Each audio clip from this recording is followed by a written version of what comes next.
Pour la première limite, c'est la limite quand x tend vers moins l'infini de 2x à la puissance 2 moins 5x à la puissance 3 moins 5 fois x à la puissance 5 et moins 3 enfin. Donc là, qu'est-ce qu'on a dit? C'est un polynôme. Donc pour un polynôme au plus ou moins l'infini, on prend le monôme dominant. C'est le monôme qui a la puissance la plus élevée. Là, on a 2, là, on a 3 et là, on a 5. Alors, on ne voit pas les coefficients, on voit seulement la puissance. On a la puissance 5, c'est la plus élevée. Donc, on va prendre cette monôme. Mais attention, on prend le monôme avec sa signe. Donc, c'est moins, donc c'est limite. Quand x tend vers moins l'infini, de moins 5x à la puissance 5. Qu'est-ce qu'on a dit? C'est la base est négative, donc là c'est moins l'infini. On voit la puissance. Donc la puissance elle est impaire, donc le signe sera moins. Donc on a c'est limite de moins 5 fois moins l'infini à la puissance 5. Donc ça va nous donner quoi? C'est moins 5 fois moins l'infini. Donc, moins fois moins, c'est plus. Donc, ça va nous donner plus l'infini. Donc, il faut faire très attention lors du calcul de ces limites, surtout si on a les signes de moins. La deuxième limite, c'est presque le même cas. Donc, la deuxième limite, c'est presque le même cas. On a une fonction rationnelle qui tend vers plus l'infini. On va faire quoi? On va prendre le monôme dominant de cette polynôme et le monôme dominant de cette polynôme. Donc ça va nous donner quoi? C'est limite quand x tend vers plus l'infini, 3x à la puissance 4, 8x à la puissance 4. Donc on a x à la puissance 4, x à la puissance 4, on va faire quoi? On va simplifier x à la puissance 4 et le reste c'est 3 sur 8. Donc ce sont des limites simples. Passons maintenant aux limites qui sont un peu plus difficiles.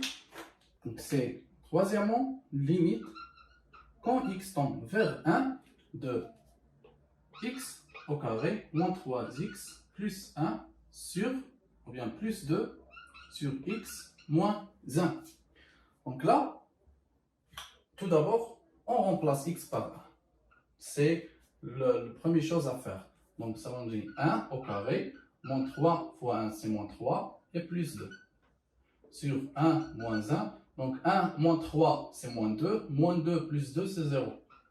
1 moins 1 c'est 0, donc 0 sur 0 c'est une forme indéterminée. Donc c'est une forme indéterminée avant de passer au calcul. Donc là, on a plusieurs méthodes. Donc يمكن لنا نستعملوا العديد من الطرق باش نحيدوا هذا المشكل هذا. Donc le problème où c'est dans le x moins 1, il faut éliminer le 0. C'est نحيد هذا الزيرو من هنا. Donc شنو غادي ندير؟ On a deux méthodes qu'on peut faire là. Donc il y a plusieurs méthodes, mais deux méthodes qui sont faciles à faire. Donc, on a la division euclidienne. On peut diviser x au carré moins 3x plus 2 sur x moins 1. Alors là, c'est une méthode. La deuxième méthode, c'est de calculer le delta. Donc, on a si x ou bien ax au carré plus bx plus cx, c'est un polynôme. Donc, si on a calculé le delta qui est strictement supérieur à 0, ça va nous donner quoi? Deux racines, x1 et x2. Donc, si on a calculé ces racines-là, x1 et x2, on peut écrire cette fonction-là, ou bien ce polynôme, sous la forme de a factoriel. Quoi? X moins x1 fois x moins x2. Donc là, je pense que cette méthode, c'est la plus facile. Donc, on va calculer le delta de x au carré moins 3x plus 2. Donc, c'est moins 3 à la puissance 2, c'est 9, moins 4 fois 1, c'est 4, et 4 fois 2, c'est 8. Donc, ça va nous donner 9 moins 8, c'est 1, qui est strictement supérieur à 0. Ça va nous donner deux racines. Donc, x1 est égal. Moins b, c'est moins 3, c'est 3. Plus 1, plus, parce que la racine de delta, c'est la racine de 1, qui est 1. Donc, plus 1 sur 2a, a, c'est 1. Donc, 2 fois 1, c'est 2. Ça va nous donner 3 plus 1, c'est 4. 4 sur 2, c'est 2. Et x2, c'est 3 moins 1 sur 2. Donc on change seulement le signe là. Ça va nous donner 2 sur 2 qui est 1. Donc, cette fonction-là va s'écrire sous la forme x à la puissance 1 de x au carré moins 3x plus 2 sur x moins 1 égale à la limite quand x tend vers 1 de quoi?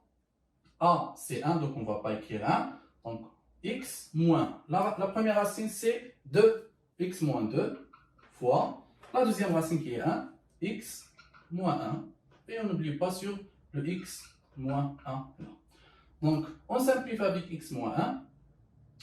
Donc tout ce qui reste c'est x moins 2. On remplace x par 1, ça va nous donner quoi? 1 moins 2 c'est moins 1. Donc cette limite est égale à moins 1. Quatrièmement, c'est la limite quand x tend vers 0 de racine carrée 4 moins x moins racine carrée de 4 plus x sur x. Tout d'abord, qu'est-ce qu'on a dit? On remplace x avec le nombre. C'est 4 moins 0, c'est 4. La racine de 4, c'est 2.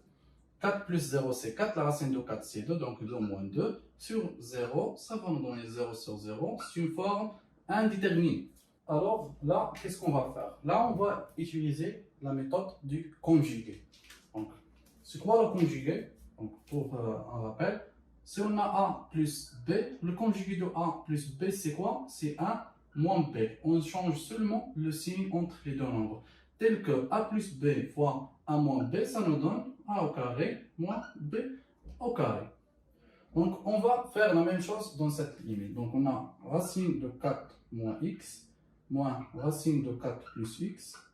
Donc, on va le multiplier par quoi? Par racine de 4 moins x plus racine de 4 moins x sur x fois racine de 4 moins x plus racine de 4 plus x. Voilà. Donc là, c'est limite de x tend vers 0.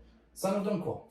Ça nous donne racine de 4 moins x au carré moins racine de 4 plus x au carré sur x fois racine de 4 moins x plus racine de 4 plus x.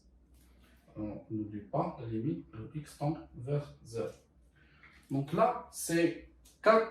Donc le puissance 2, ça simplifie avec la racine carrée. Donc ça reste 4 moins x. Donc 4 moins x est égal à limite x tend vers 0. Donc 4 moins x moins 4 plus x, ça veut dire aussi moins x. Donc si là, c'est x fois racine de 4 moins x plus racine de 4 plus x. 4 moins 4, c'est 0. Là, c'est moins 2x. Là, c'est moins 2x. Donc, x se simplifie avec x. Donc, le reste, c'est limite. Donc, x tend vers 0 de moins 2 sur 4 moins x avec la racine plus racine de 4 plus x. On remplace x par 0. Ça nous donne 2 plus 2. Donc, c'est moins 2 sur 4. C'est moins 1 demi. Et finalement, la limite 5, c'est la limite quand x tend vers 0 de sinus de x sur x. Donc, qu'est-ce qu'on a dit? Pour les fonctions trigonométriques, limite quand x tend vers 0 de sinus x ou bien de sinus quelque chose sur cette quelque chose. Ça nous donne quoi? Ça nous donne 1. C'est la limite quand x tend vers 0. Donc, شنو خاصنا نديرو في هذه الحالة؟ خاصنا هذا الشيء اللي غيكون هنا في السينوس كل لا ميم شوز هنايا عندي في المقام. دونك شنو سندير؟ x est multiplié par 2, donc je vais multiplier par 2 et là je vais multiplier par 2. Donc ça nous donne limite x tend vers 0 de 2 fois sinus 2x sur 2x. Et voilà. Donc cette limite là nous donne 1, donc c'est 2 fois 1 est égal à 2. Alors, on a arrivé à la fin de cet rappel. Je vais vous laisser une série d'exercices d'application sur les limites. Si vous voulez qu'on corrige cette série, vous me dire dans les commentaires et je vais faire une vidéo sur cette série. Parce que les limites sont très importantes pour cette leçon. Calcul des limites, c'est l'une des choses importantes pour passer l'examen national. Donc, il faut focuser, il faut se concentrer sur cette compétence-là, c'est le calcul des limites.